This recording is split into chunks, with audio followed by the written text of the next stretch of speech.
नमस्कार दोस्तों, कैसे हैं आप सब? आशा करते हैं आप सब बहुत अच्छे होंगे और आपकी पढ़ाई भी बहुत अच्छी चल रही होगी।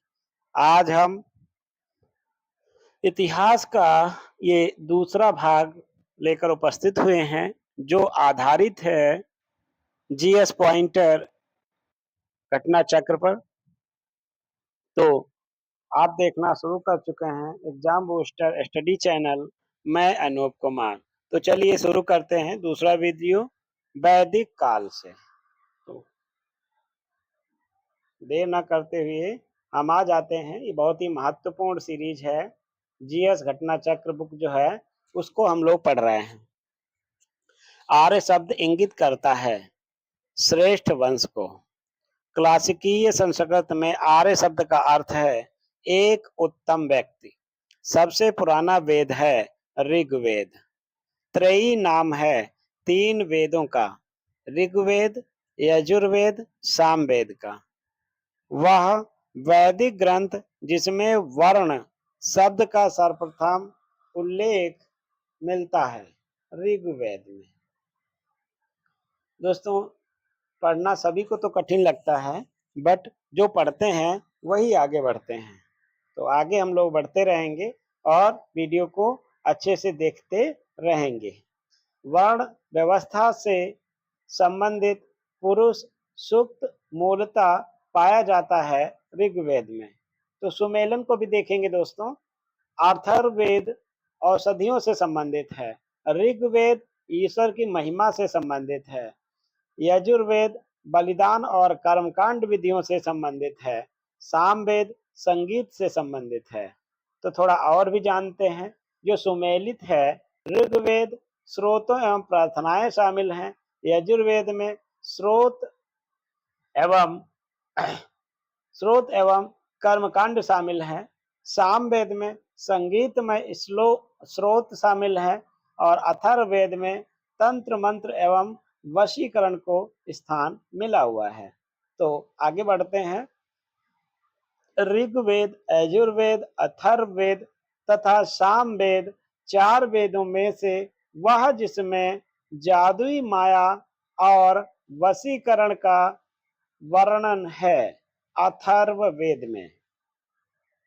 ऋग्वेद में ऋचाएं हैं। कितनी ऋचाएं हैं? 10,552 ऋचाएं हैं। ऋग्वेद स्रोतों का संकलन है। ऋग्वेद में मंडल हैं, तो 10 मंडल हैं ऋग्वेद में। ये सुमेलन सही है, इसको भी देखिएगा। एक तरफ वेद हैं, दूसरी तरफ ब्राह्मण हैं।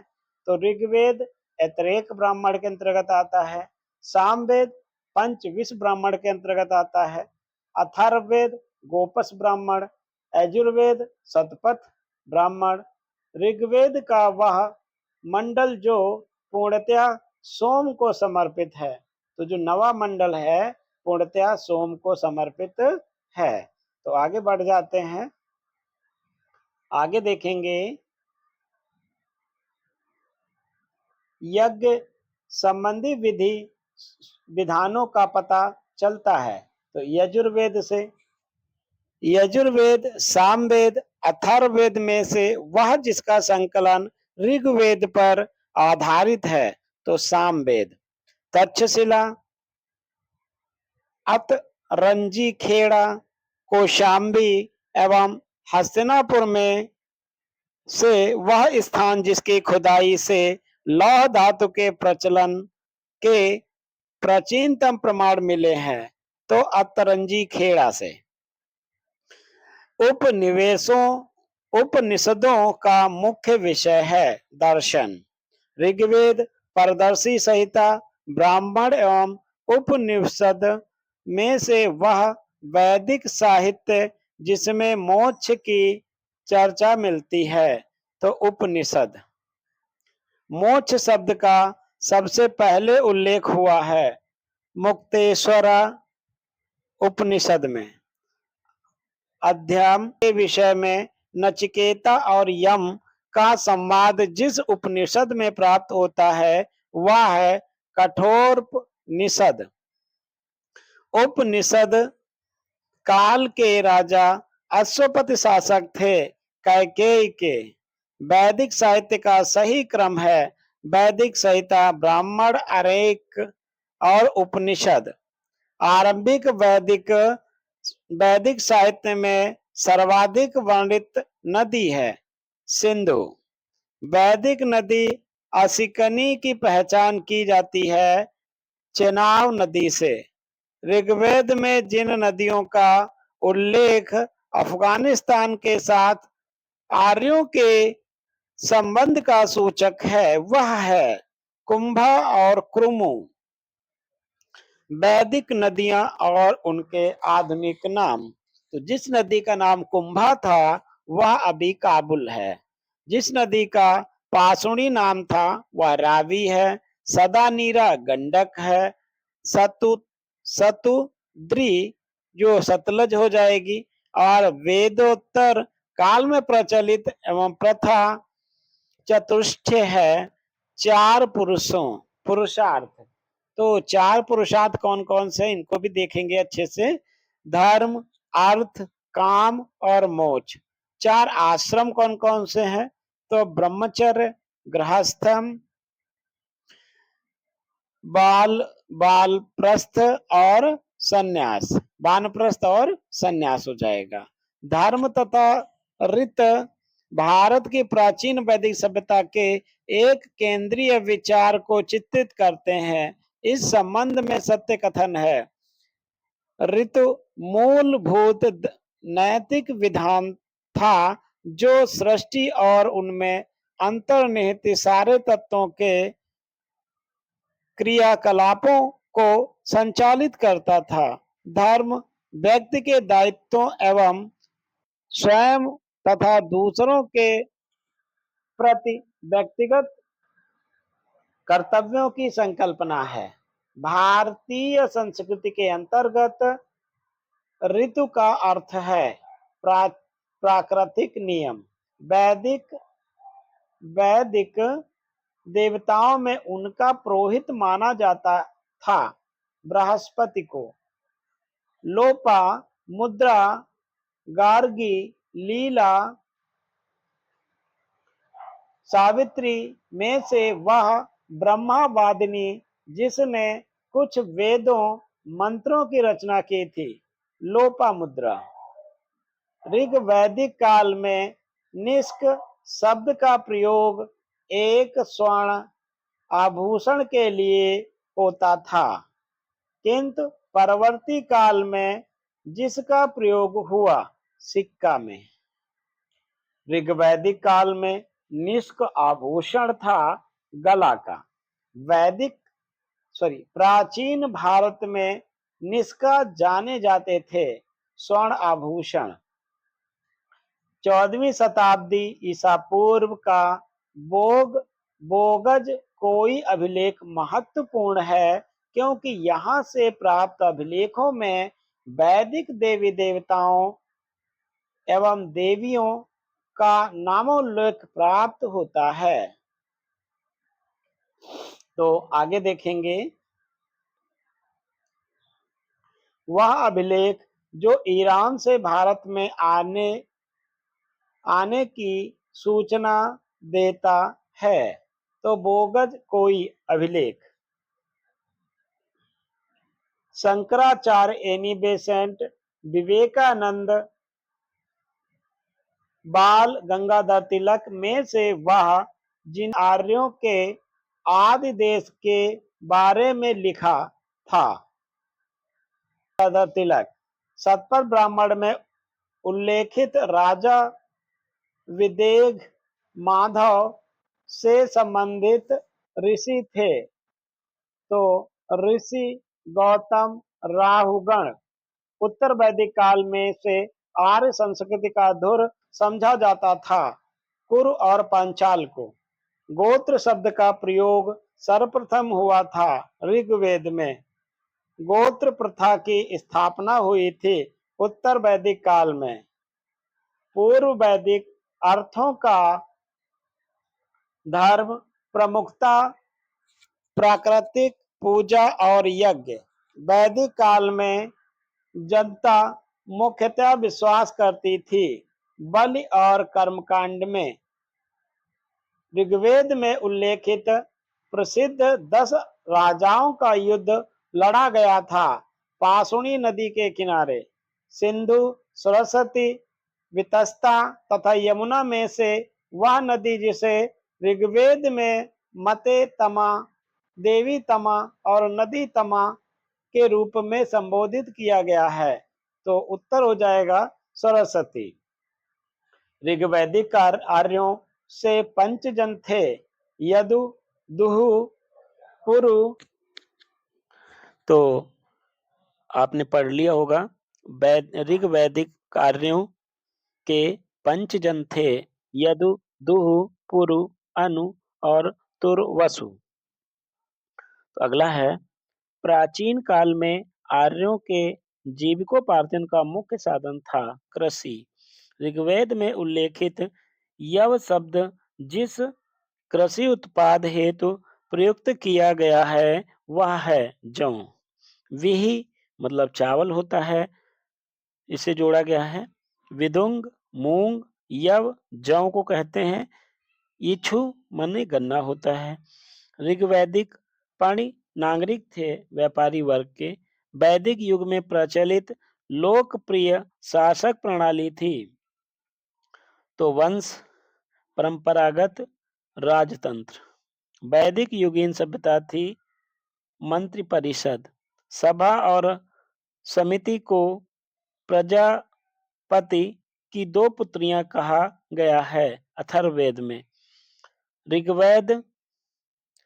ऋग्वेद जनसभा को न्यायिक कार्यों से संबंधित थी, नाम था सभा। यजुर्वेद अथवा जीवन का विज्ञान का उल्लेख सर्वप्रथम मिलता है अथर्ववेद में। ऋग्वैदिक धर्म था एकैकवादी, बहुदेववादी। सर्वाधिकार या सर्वाधिक ऋग्वैदिक सूक्त समर्पित हैं इंद्र को।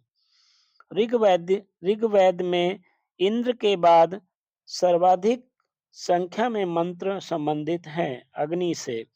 ऋग्वेद में युद्ध देवता समझा जाता है इंद्र को।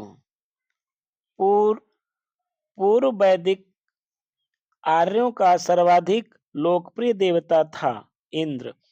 वैदिक देवता इंद्र के विषय में सत्य कथन है।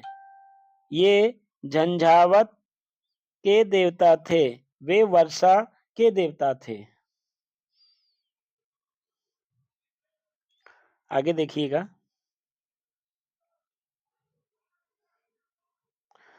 800 से 600 ईसा पूर्व का काल जुड़ा हुआ है ब्राह्मण युग से। गायत्री मंत्र के नाम से प्रसिद्ध मंत्र सर्वप्रथम मिलता है ऋग्वेद में। गायत्री मंत्र की रचना की थी विश्वामित्र ने। सर्ग प्रतिसर्ग वंश मनवंतरण और वंशानुचरित संकेतक है पुराणों में। पुराणों की संख्या है 18। ऋग श्रीमद् भगवत गीता मौलिक रूप में लिखी गई थी संस्कृत में। महाभारत मूलतः जानी जाती थी जय संहिता के रूप में। सत्र सहस्त्री संहिता उपनाम से प्रसिद्ध ग्रंथ है महाभारत। हिंदू पौराणिक कथा के अनुसार समुद्र मंथन हेतु जिस सांप ने रस्सी के रूप में स्वयं को प्रस्तुत किया वह है वासुकी। अछूत की अवधारणा स्पष्ट रूप से उद्धृत हुई थी धर्मशास्त्र के समय में। सत्यमेव